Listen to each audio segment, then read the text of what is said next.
हाँ चालू है, सॉरी।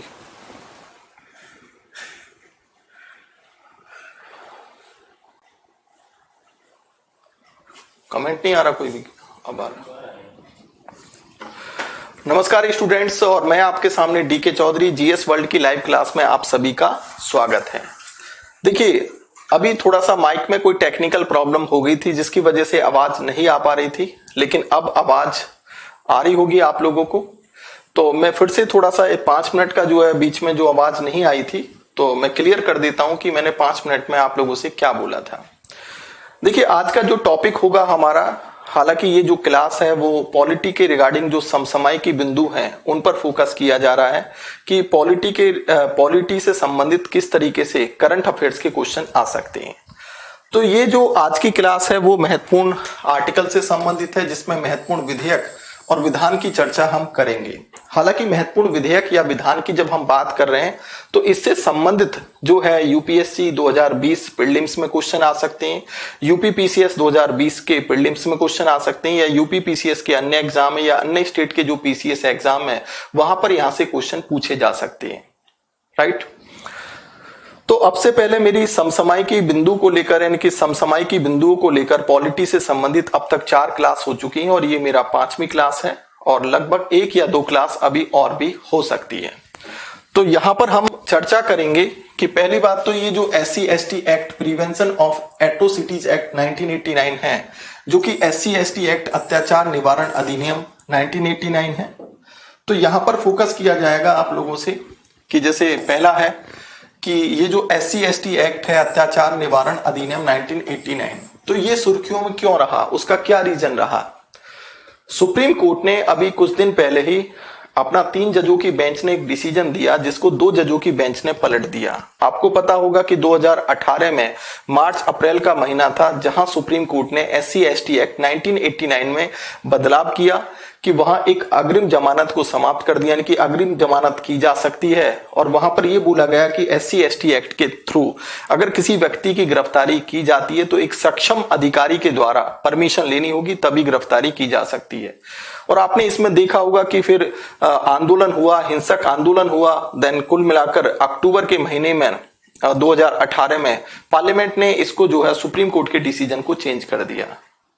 इस डिसीजन को लेकर पक्ष और विपक्ष को लेकर सुप्रीम कोर्ट में फिर से केस गया, और पिछली साल 2019 में सुप्रीम कोर्ट में 3 जजों की बेंच ने संसद के बनाए गए उस संशोधन बिल को, संशोधन कानून को अपहोल्ड, यानी कि एक तरीके से कहा कि बिल्कुल ठीक है और ये वैलिड है, और 2 जजों की बेंच के डिसीजन को 3 जजों की बेंच ने चेंज कर दिया गया। तो ये SC/ST एक्ट क्या है, SC/ST एक्ट के संवैधानिक प्रावधान क्या है, क्या बदलाव किया गया था, वो तमाम तरह की बातों पर डिस्कशन करेंगे।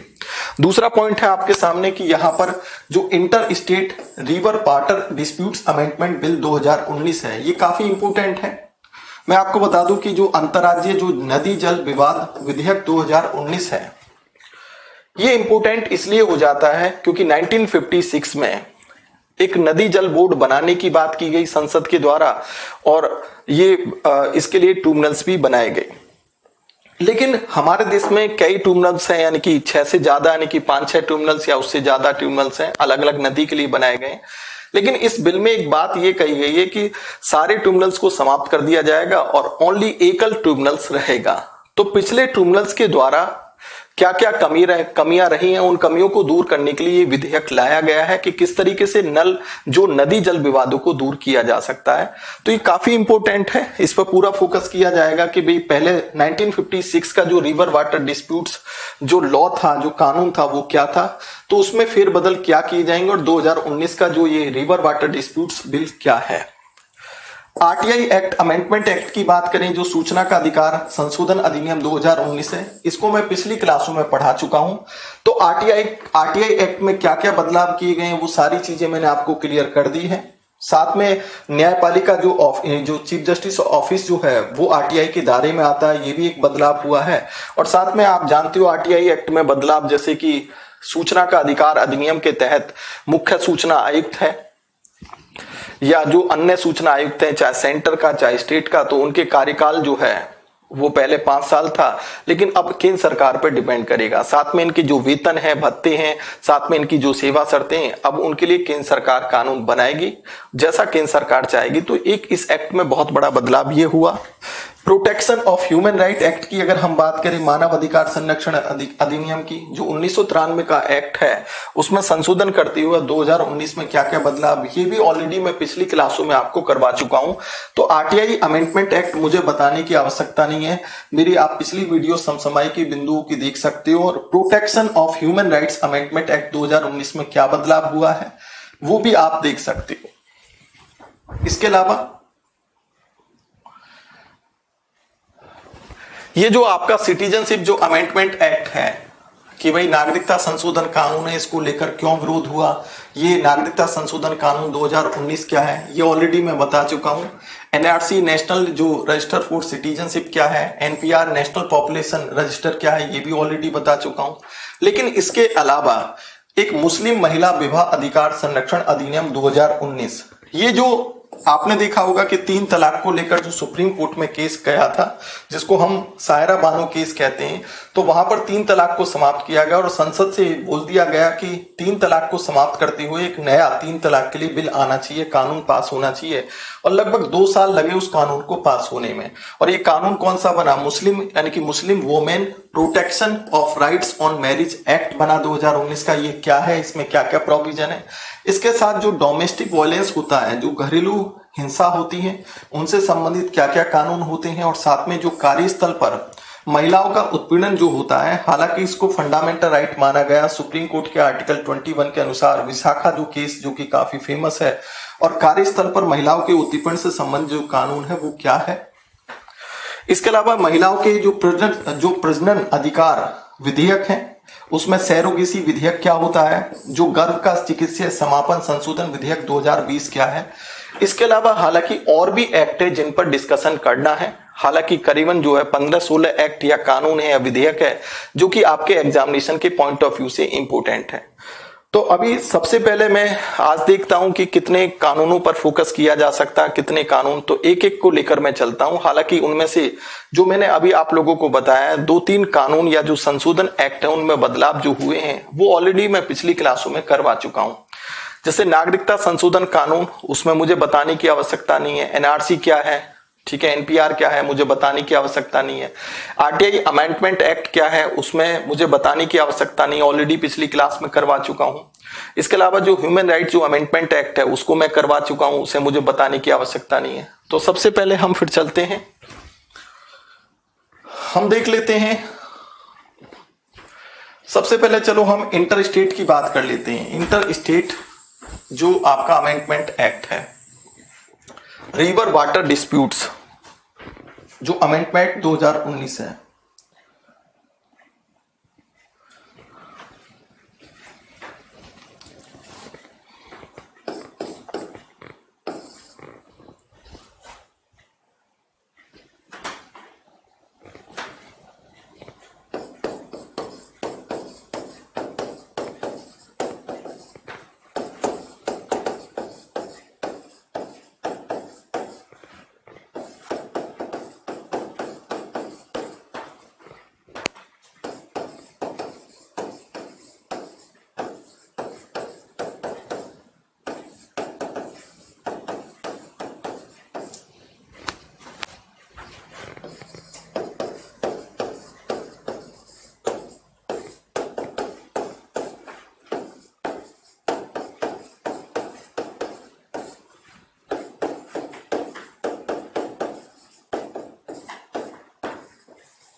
देखिए जो अंतर्राज्य नदी जल विवाद का मतलब होता है कि कोई नदी ऐसी है जो एक राज्य से दूसरे राज्य में जाती है, इसको हम अंतर्राज्य कहते हैं, इंटर स्टेट कहते हैं। तो आपने देखा होगा कि आए दिन जल के नदियों को लेकर, यानी कि नदियों के जल को लेकर, उनके वितरण को लेकर, उनके भंडारण को लेकर कोई ना कोई विवाद उठता रहता है।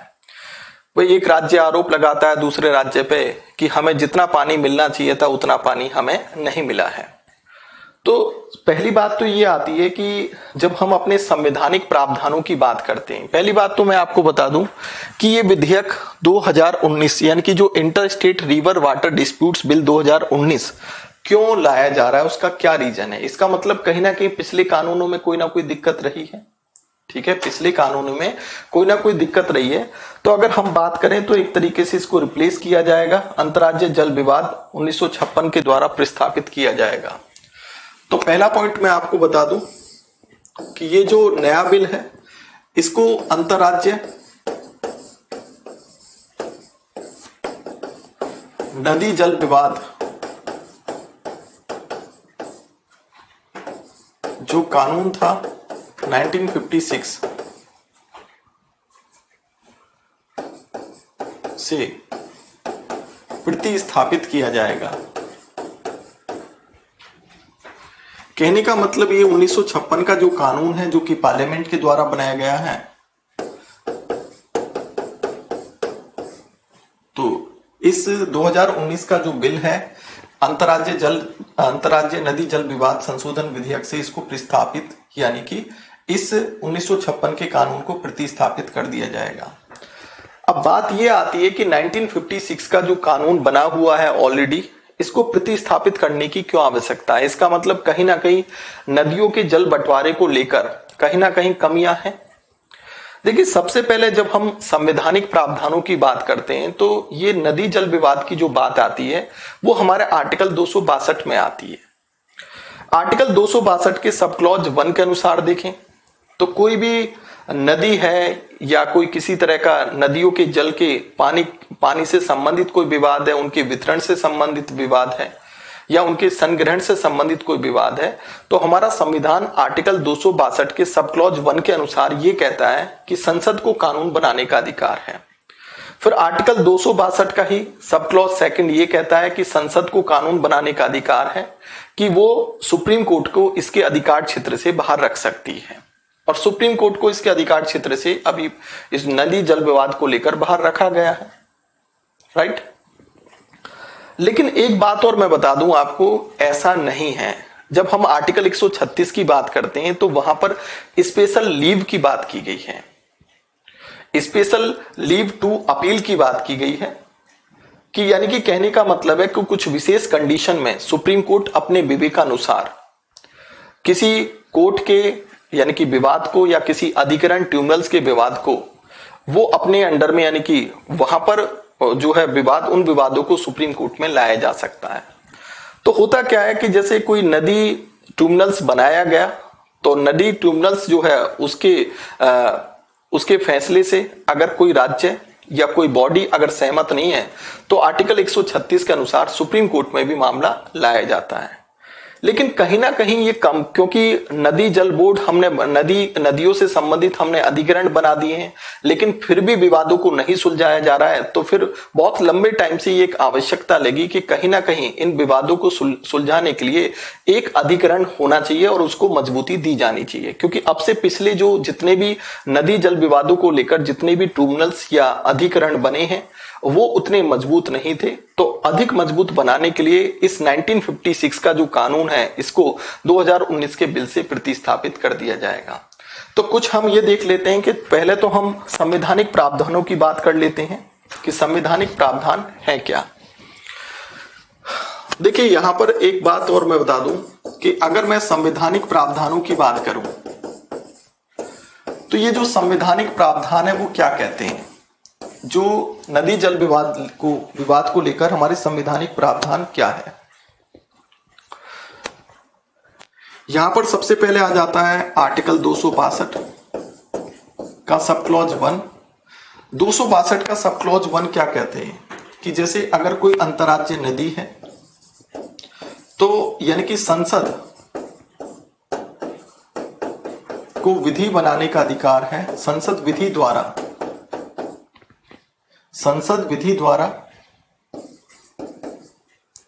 अंतर्राज्यीय जल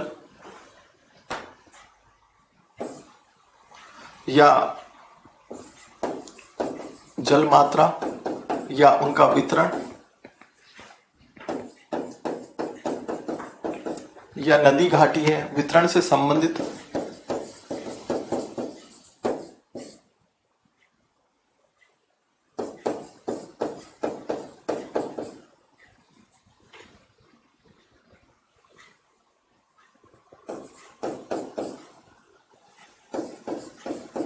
दूर करेगा। साथ में आर्टिकल 262 का अगर हम सब क्लॉज सेकंड करें तो इसमें यह भी है कि संसद जो है विधि द्वारा, संसद चाहे तो विधि द्वारा सुप्रीम कोर्ट के अधिकार क्षेत्र को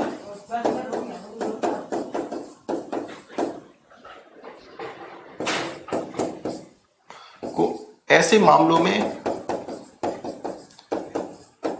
मामलों में समाप्त करने का अधिकार रखता है। क्लियर? तो कुल मिलाकर हम एक बात तो समझ में आ गया कि आर्टिकल 262 का सब क्लॉज 1 क्या कहता है कि अगर कोई नदियों से संबंधित जो अंतर्राज्यीय नदियां हैं उनसे संबंधित अगर कोई भी विवाद होता है तो उन विवादों को दूर करने के लिए संसद कानून बना सकती है। अब ये अंतर्राज्यीय नदी हो सकती है, अंतर्राज्यीय नदी घाटी हो सकती है, उनकी जल की मात्रा हो सकती है, उनका वितरण हो सकता है।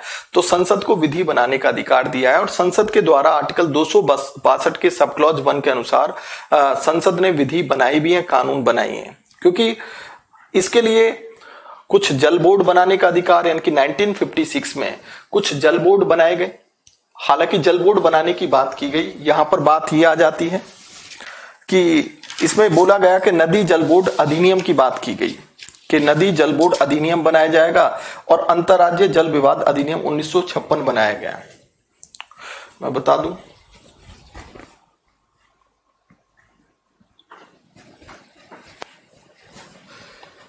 ये जो आर्टिकल 262 है, 262 का सब क्लॉज 1 है,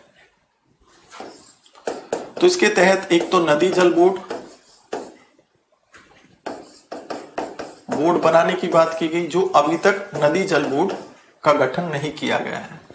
दूसरा, इसके तहत संसद के द्वारा नदी जल विवाद के लिए एक कानून बनाया गया जिसका नाम था अंतर्राज्यीय जल विवाद अधिनियम। अंतर्राज्यीय जल विवाद अधिनियम 1956। हालांकि ये भी जो है 1956 में बनाने की बात की गई कि भाई गठन किया जाएगा, लेकिन केंद्र सरकार ने अभी तक नदी जल बोर्ड का गठन नहीं किया है। लेकिन अंतर्राज्यीय जल विवाद अधिनियम के तहत यहां पर केंद्र सरकार को अधिकरण बनाने का अधिकार दिया गया। अधिकरण का मतलब होता है ट्रिब्यूनल्स, कि इसके लिए सरकारें, जो केंद्र सरकार है, ट्रिब्यूनल्स बना सकती है। हालांकि ये एक तरीके से जो अधिकरण होते हैं क्वासी जुडिशियल बॉडी होती है, ये अर्ध न्यायिक संस्थाएं होती हैं, ठीक है, इनको सिविल कोर्ट जैसी पावर होती है। अब बात ये आती है कि चलो ठीक है, हमने अलग अलग नदियों के लिए अधिकरण बनाए गए, लेकिन अभी तक जो है जिस प्रभावी ढंग से नदी जल विवादों को सुधारा जाना चाहिए या सॉल्व किया जाना चाहिए वो नहीं हो पाया। देन इसी वजह से इसको रिप्लेस करने की आवश्यकता है कि जो नया कानून जो आया है वो इस कानून को क्या करेगा, रिप्लेस करेगा 2019 का जो अंतर्राज्यीय जल विवाद अधिनियम जो बिल है। यहां तक ये पॉइंट आप लोगों को समझ में आ गया होगा। अब बात ये आती है कि इसमें कमी क्या थी कि जब इस कानून के तहत जब ट्रिब्यूनल्स बनाए गए, अधिकरण बनाए गए, तो यह कमियां क्या थी।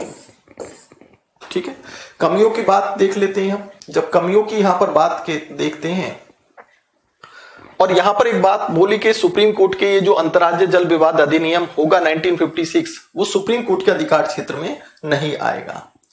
यहां पर अधिकरण में यह बोला गया कि इसका जो अध्यक्ष होगा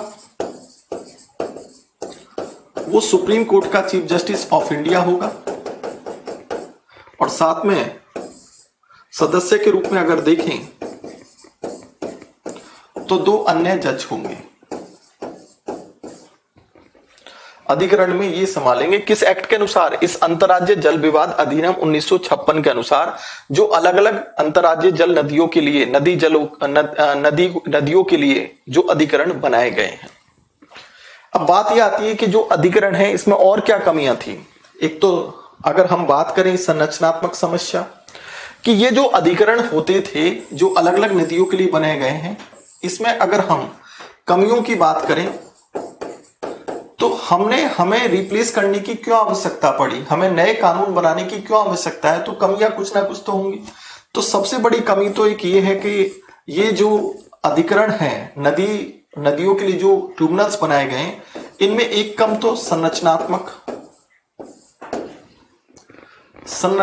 जो इनका ढांचा है उसकी कमी है। संरचनात्मक ढांचे की बात करें तो इसमें 3 लोग हैं, एक अध्यक्ष है और एक 2 सदस्य हैं, और तीनों के तीनों कौन हैं? तीनों के तीनों जो है जज हैं। जबकि आप ये जानते हो कि ये जो ट्रिब्यूनल्स बनाए जाते हैं उसका रीजन क्या होता है? ट्रिब्यूनल्स में विशेषज्ञ भी होते हैं ताकि पर्टिकुलर जो जिस विषय से संबंधित वो जो मामला लाया गया है तो उस ट्रिब्यूनल्स में उस विषय से संबंधित विशेषज्ञ होते हैं जो नदियों से संबंधित विशेष ज्ञान रखते हैं। तो कुल मिलाकर यहां पर इसका जो संरचनात्मक अगर ढांचा देखें तो इस संरचनात्मक ढांचे में ही कमी है कि कहीं ना कहीं इन अधिकरणों में यानी कि बस 3 लोग होते हैं, चीफ जस्टिस ऑफ इंडिया अध्यक्ष की भूमिका निभाता है, 2 अन्य सुप्रीम कोर्ट के जज होते हैं। तो कहीं ना कहीं ये संरचनात्मक कमी है और कोई विशेषज्ञ नहीं होता। तो एक पहला पॉइंट तो इसमें ये आ गया। और दूसरे पॉइंट की अगर हम बात करें तो ये जो अधिकरण है इनका जो निर्णय जो ये देते हैं इनकी कोई समय सीमा निर्धारित नहीं है, समय सीमा निर्धारित नहीं है, यानी कि कितने दिन में ये डिसीजन देंगे उसका कोई समय निर्धारण नहीं है, जिसकी वजह से जो केस है वो लंबे टाइम तक जो है अटका रहता है। फिर उसके बाद प्रक्रियात्मक समस्या है। उसके बाद देखें तो कहीं ना कहीं फंक्शनल प्रॉब्लम भी है, प्रक्रियात्मक समस्या है। फंक्शनल प्रॉब्लम क्या है भाई? स्ट्रक्चरल प्रॉब्लम तो समझ में आ गया कि भाई कोई विशेषज्ञ नहीं है, तो सबसे बड़ी समस्या तो ये है। जब काम टेक्निकल है तो फिर टेक्निकल हैंड होना चाहिए, वहां कोई ना कोई विशेषज्ञ होना चाहिए। अब दूसरा मैंने बताया कि निर्णय, इसके लिए समय सीमा निर्धारित नहीं है, तो जिसकी वजह से सालों से साल जो है मामला अटका रहता है। तीसरा प्रक्रियात्मक फंक्शनल प्रॉब्लम्स हैं यहां पर इन अधिकरणों में, इन ट्रिब्यूनल्स में जो 1956 के तहत बने हैं नदियों के लिए। प्रक्रियात्मक समस्या का मतलब यहां पर क्या है? प्रक्रियात्मक समस्या का मतलब यहां पर यह है कि मान लीजिए इसने अपना कोई निर्णय दिया तो इसको निर्णय क्रियान्वित करने का अधिकार नहीं है। यानी कि 1956 के तहत जो भी अधिकरण बने हैं, जो भी ट्रिब्यूनल्स बने हैं, इनको जो है इन्होंने निर्णय दे दिया, लेकिन निर्णय को क्रियान्वित इंप्लीमेंट करने का अधिकार नहीं है, क्योंकि कौन करेगा? वो केंद्र सरकार करेगी। जैसे आपने देखा होगा कि सुप्रीम कोर्ट जब कोई डिसीजन देता है तो उसी दिन से लागू हो जाता है, लेकिन नदी जल विवाद के मामले में जो ट्रिब्यूनल्स होते हैं उनको उन्होंने डिसीजन दिया, वो उस दिन से लागू नहीं होगा। डिसीजन तब लागू होगा जब केंद्र सरकार लागू करेगी।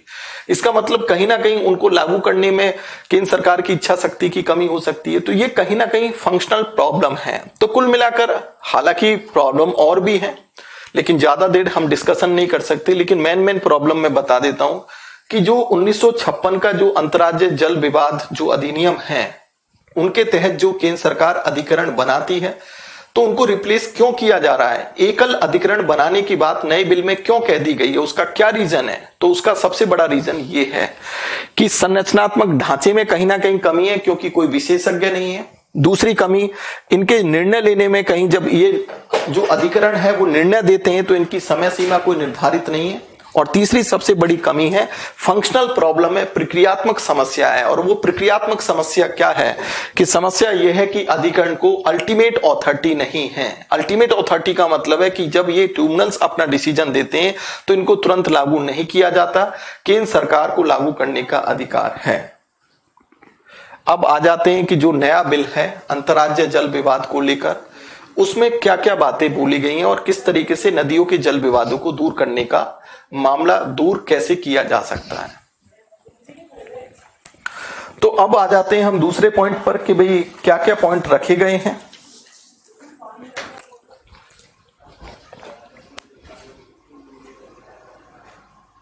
देखिए, आप जानते हो कि जब हम आर्टिकल 262 की बात कर रहे हैं कि सेकंड सब क्लॉज की, तो यहां पर यह बोला गया कि भाई ये जो नदी जल विवाद है, नदी जल विवाद का जो मामला है आप ये अच्छी तरह जानते हो कि यहां संसद जो है, संसद कानून बना के विधि के द्वारा, तो ये मामले सुप्रीम कोर्ट के अधिकार क्षेत्र के बाहर हैं, यानी कि सुप्रीम कोर्ट अपने अधिकार क्षेत्र में नहीं रखता। और आपने देखा होगा कि जो 1956 का जो कानून है वो सुप्रीम कोर्ट को नदी जल विवाद के मामले में अधिकार क्षेत्र से बाहर रखता है। लेकिन मैंने अभी एक बात और बताई कि जब हम आर्टिकल 136 की बात करते हैं तो यहां पर जो है, यहां पर स्पेशल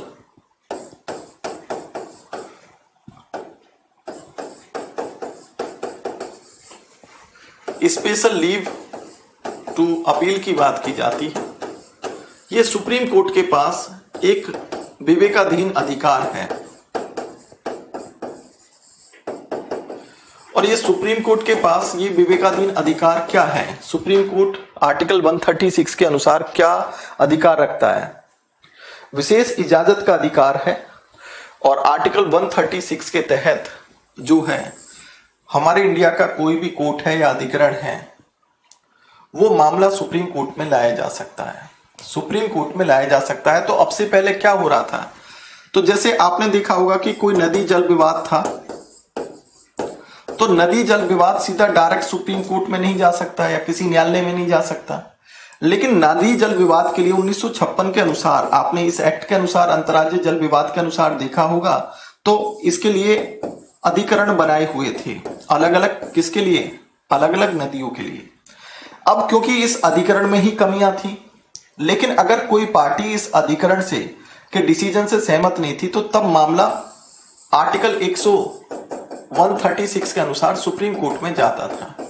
ये फिलहाल प्रोसीजर चल रहा था।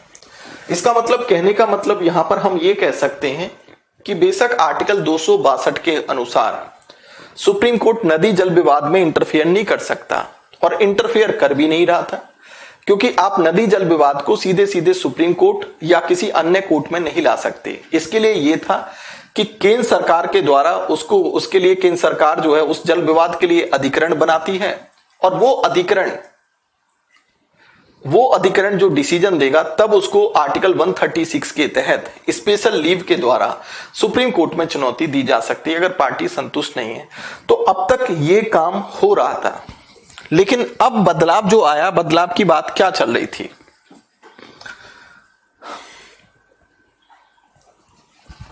अब ये जो नया कानून है, जब हम नए कानून की बात करते हैं तो इस नए कानून में क्या बोला गया है?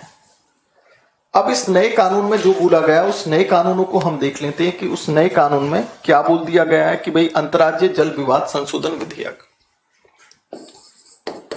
अंतर्राज्यीय नदी जल विवाद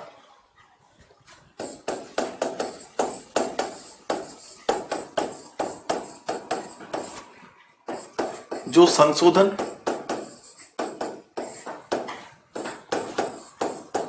जो विधेयक है 2019, तो इस विधेयक को लाने की आवश्यकता क्या थी? इसका मतलब पुराने कानून में कहीं ना कहीं 1956 के कानून में कमियां थी। अब इस विधेयक में क्या बोला गया है कि नंबर 1, पहली बात तो इस विधेयक में बोला गया है कि भाई विवाद समाधान समिति होगी, डिस्प्यूट रिजोल्यूशन कमेटी होगी।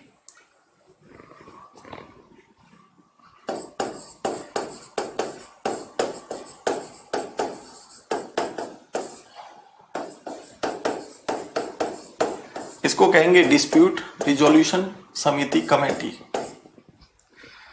यानी कि सबसे पहले नदी जल विवाद का कोई भी मामला जाएगा, क्योंकि इसको कौन बनाएगी? केंद्र सरकार बनाएगी।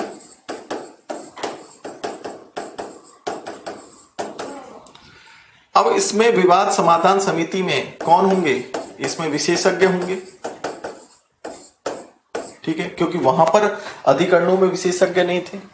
लेकिन यहां पर ये आपको 1 वर्ष के अंदर इसको निर्णय देना होगा।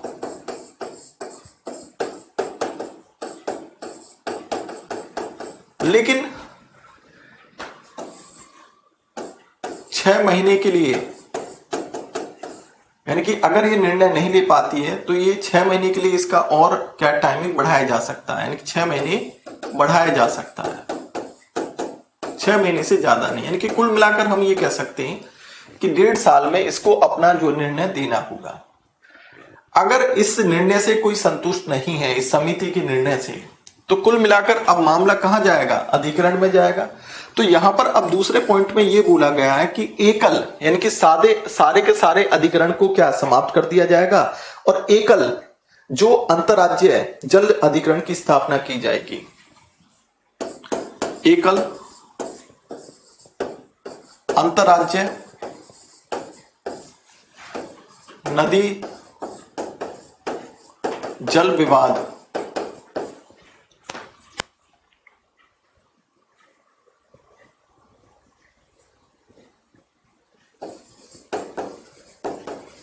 एक अधिकरण बनाया जाएगा, ट्रिब्यूनल्स बनाया जाएगा। क्या बनाया जाएगा, एक ट्रिब्यूनल्स बना दिया जाएगा, अधिकरण की स्थापना होगी। और वो स्थापना अधिकरण की स्थापना कौन करेगा,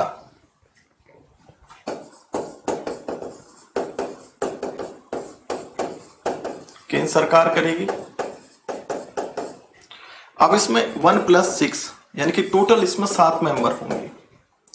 हालांकि सातों के सातों कौन होंगे, ये इसमें जजेस ही होंगे क्योंकि विशेषज्ञ तो यहां पर हो गए। तो यहां पर एक वही कि यहां पर 6 जज होंगे और एक चीफ जस्टिस ऑफ इंडिया होगा।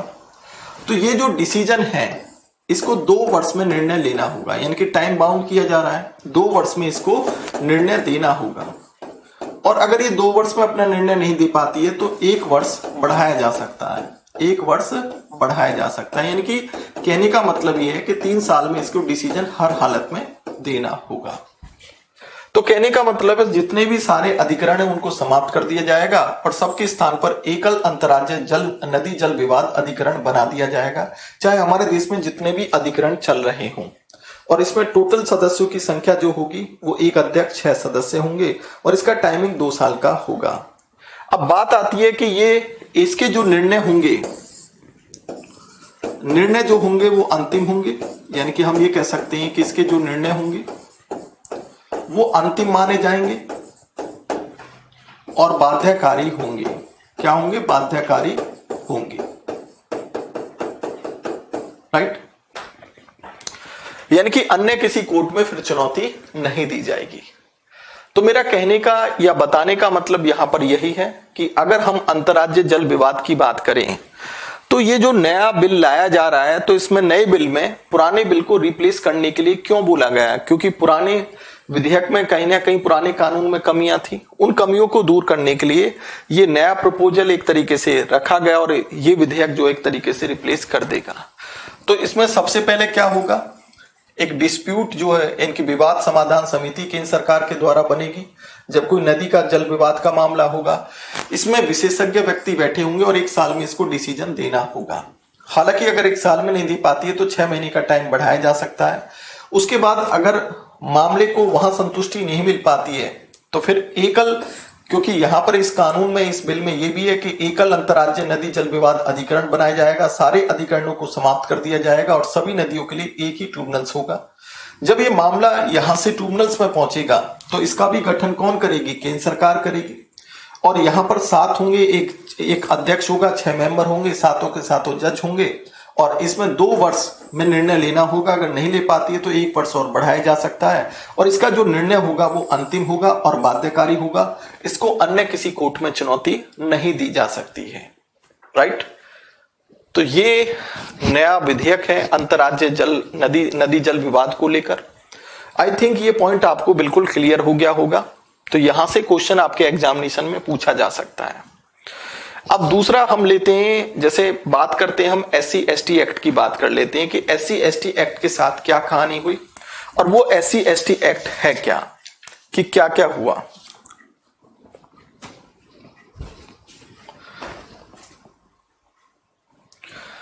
देखिए एक केस आया सुभाष काशीनाथ महाजन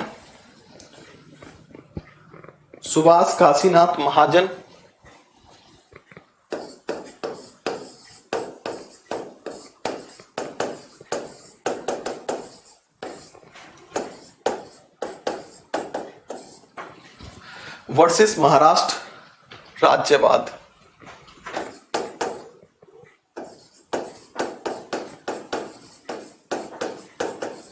राज्य। ये लगभग अक्टूबर 2019 की बात थी। तो सुप्रीम कोर्ट ने ये किसको लेकर था? ये था SC ST जो अत्याचार निवारण कानून है,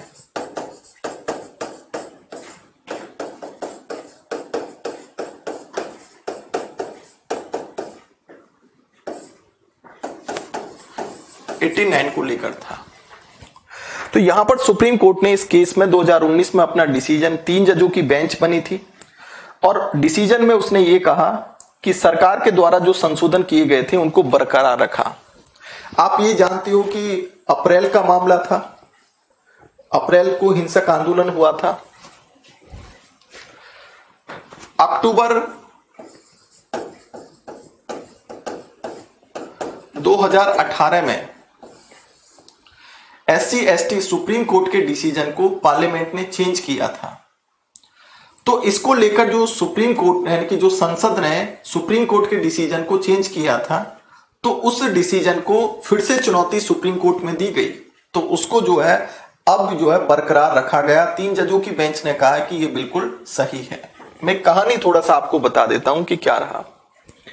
मार्च 2018 में जो SC ST एक्ट है, जिसको हम जो है प्रिवेंशन ऑफ एट्रोसिटीज भी कहते थे, अत्याचार निवारण कानून भी कह देते हैं, 1989 में ये आया था। तो ये जो कानून है ये SC ST के संरक्षण के लिए है।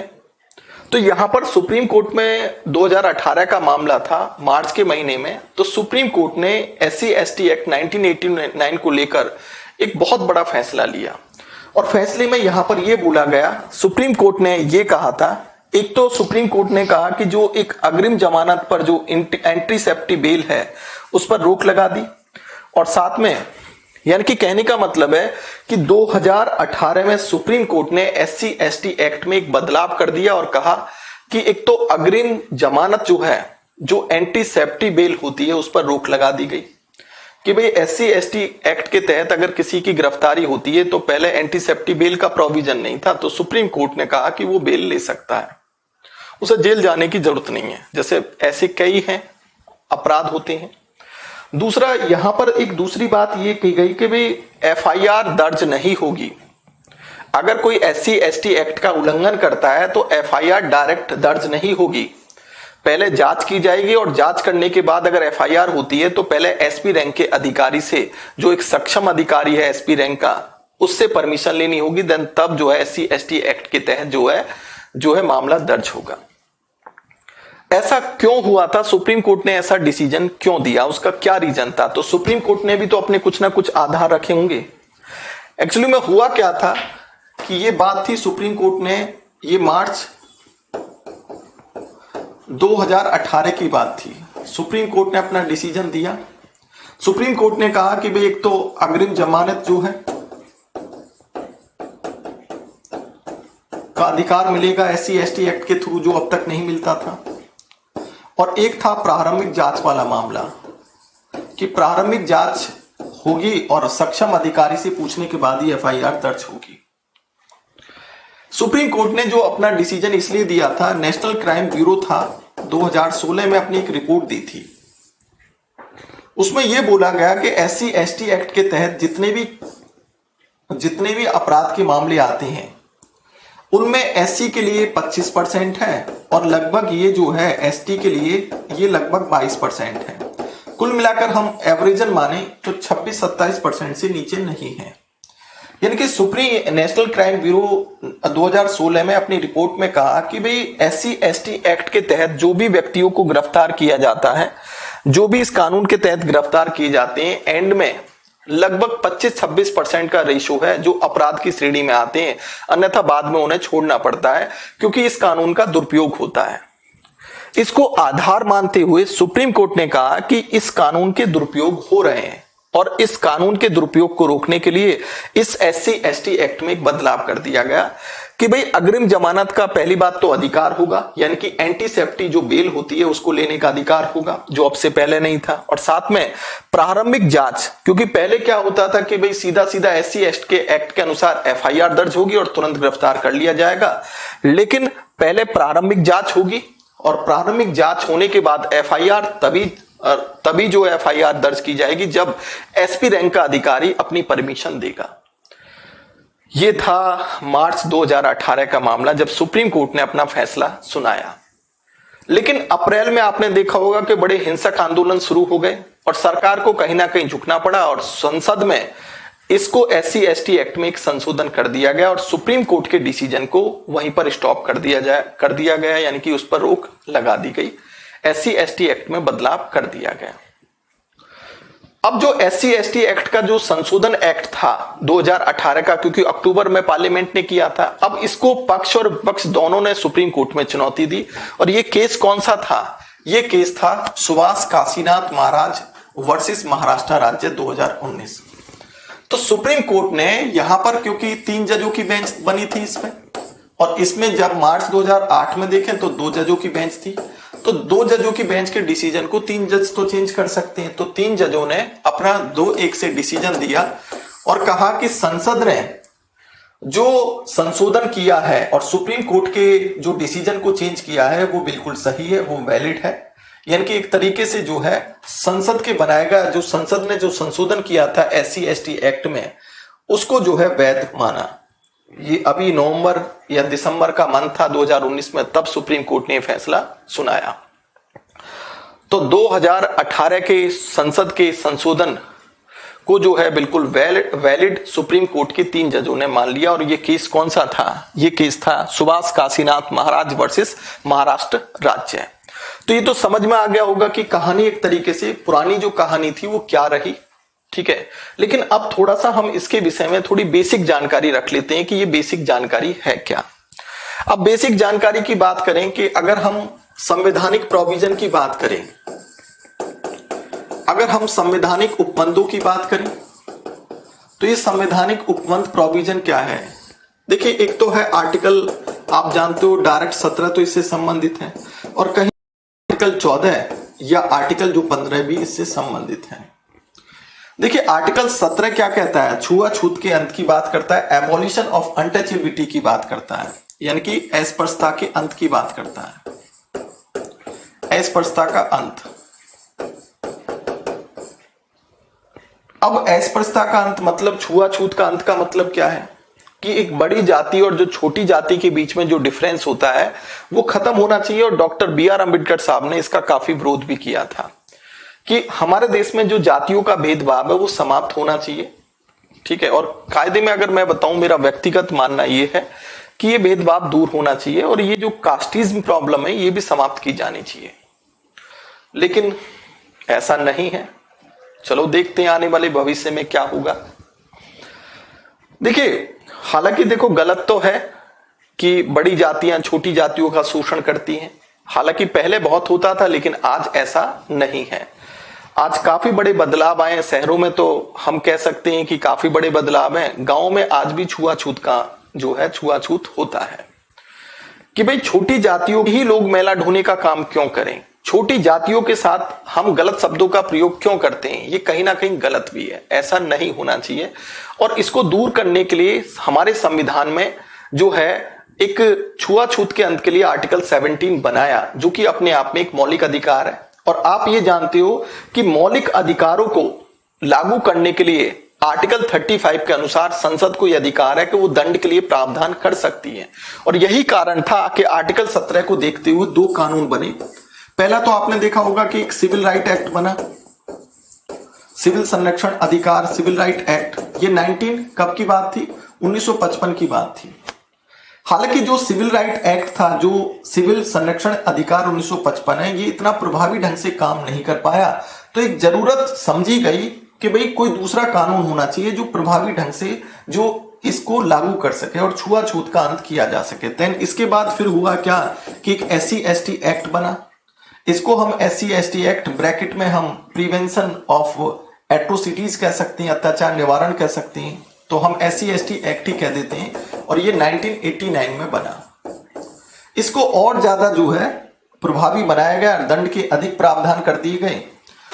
तो ये प्रोविजन हमारे संसद के द्वारा किए गए और एक कानून जो है SC/ST का, जो एक SC/ST के साथ जो गलत होता है, गलत शब्दों का प्रयोग होता है, गलत उच्चारण का प्रयोग होता है, तो देन तमाम तरह की बहुत सी चीजें हैं। इसमें कई प्रोविजंस हैं कि कहाँ कहाँ अपराध की श्रेणी में क्या चीज मानी जाएगी, वो इस कानून के तहत लिखा हुआ है।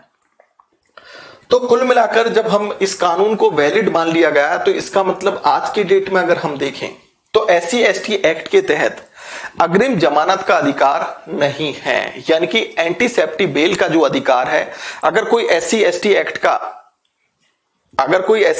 एक्ट का विरोध करता है या कानून तोड़ता है, तो उसको बेल का अधिकार नहीं दिया जाएगा कि भाई उसको जेल तो जाना ही पड़ेगा अगर उसने SC/ST एक्ट अगर उस पर लग गया है। दूसरी बात, FIR सीधा सीधा FIR होगी और इसमें कोई सक्षम अधिकारी SP से कोई पूछने की आवश्यकता नहीं है और उसको जेल में डाल दिया जाएगा, क्योंकि संसद के संशोधन को बिल्कुल इसमें वैलिड मान लिया गया है। राइट, तो ये पॉइंट आपको समझे। अब थोड़ा सा हम यहां पर समझ लें कि आर्टिकल 14 क्या कहता है। ये आर्टिकल 14 एक समानता की बात करता है कि भाई सब समान है। जब समान है तो फिर छुआछूत का अंत क्यों होता है, सिंपल सी बात है। आर्टिकल 15 सामाजिक समानता की बात करता है और ये जो छुआछूत का अंत है कहीं ना कहीं सामाजिक समानता को ही तो तोड़ता है, सोशल जो एक तरीके से सोशल इक्वलिटी को ही तो खत्म कर रहा है। ठीक है, जबकि सोशल इक्वलिटी सामाजिक समानता होनी चाहिए, सब लोग बराबर हैं। तो ये कहीं ना कहीं जब SC/ST एक्ट की बात करते हैं तो कहीं ना कहीं हम आर्टिकल 17 की, आर्टिकल 14 की और आर्टिकल 15 की बात करेंगे। राइट, तो आर्टिकल 17 छुआछूत के अंत की बात करता है जिसको हम एबॉलिशन ऑफ अनटचेबिलिटी कहते हैं, और आर्टिकल 14 जो है वो इक्वलिटी ऑफ यानी कि इक्वलिटी की बात करता है, समानता की बात करता है, इक्वलिटी बिफोर लॉ, क्योंकि यहां पर विधि के समक्ष समानता की बात की गई है और क्योंकि रूल ऑफ लॉ सबके लिए बराबर होता है, क्योंकि ये रूल ऑफ लॉ से संबंधित है। और आर्टिकल 15 सोशल इक्वलिटी की बात करता है, सामाजिक समानता की बात करता है। ठीक, अब दूसरा पॉइंट अगर हम आ जाते हैं अगले पॉइंट पर देखें, तो अगला जो कानून है यानी कि SC/ST एक्ट में अगर हम देखें तो थोड़ा सा मैं SC/ST एक्ट को समझ लेते हैं कि ये जो SC/ST एक्ट जो आपका, इसको हम प्रिवेंशन ऑफ एट्रोसिटीज एक्ट भी कह देते हैं, ये 1989 में क्या क्या प्रावधान रखे गए हैं इसको हम थोड़ा सा क्लियर बता दें। पहली बात तो ये जो है इस एक्ट के थ्रू विशेष न्यायालय की स्थापना की जा सकती है और केंद्र सरकार ये अधिकार राज्य सरकार को दे सकती है। तो जैसे आपने देखा है ना कि जैसे महिलाओं के दहेज के केस आते हैं तो उसके लिए अलग से विशेष न्यायालय, ऐसे यहां विशेष न्यायालय SC/ST एक्ट के लिए बनाए जा सकते हैं और वो डिस्ट्रिक्ट कोर्ट में ही होते हैं। इसके अलावा अगर हम देखें तो इसमें 22 अपराधों को सूचीबद्ध किया गया है। 22 अपराधों को सूचीबद्ध किया गया है, यानी कि इसमें 22 सेक्टर ऐसे हैं कि अगर इन 22 का कोई उल्लंघन करता है SC/ST एक्ट के तहत तो वो अपराध की श्रेणी में आएंगे, अपराध की श्रेणी में आएंगे। यानी कि 22 अपराधों की डिस्क्रिप्शन की बात की गई है इसमें। और इसके अलावा अगर हम देखें ये मौलिक अधिकार सामाजिक आर्थिक यानी कि ये क्यों बनाया गया, यानी कि SC/ST के मौलिक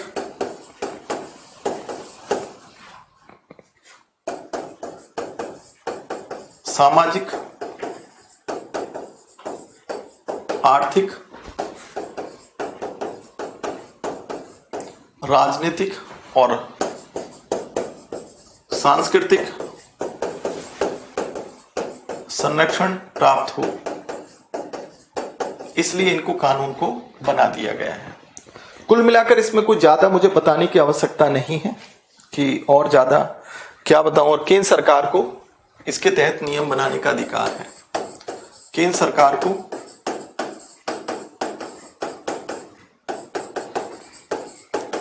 नियम बनाने का अधिकार है। ठीक है, तो ये मैंने SC/ST एक्ट आपका फिनिश कर दिया है। अब देखिए इसके बाद अगर हम अन्य कानूनों की बात करें तो अन्य कानूनों को ऑलरेडी मैं पहले ही बता चुका हूं, लेकिन अभी कानूनों के रिगार्डिंग और भी क्लास मेरी होंगी जो मैंने अभी लिखवाए थे, कि जैसे महिलाओं से संबंधित कानून है, सैरोगेसी के कानून हैं, ठीक है। तो इस तरह के कानून जो मैंने यहाँ पर लिखवाए थे आपको, आप देख रहे होंगे।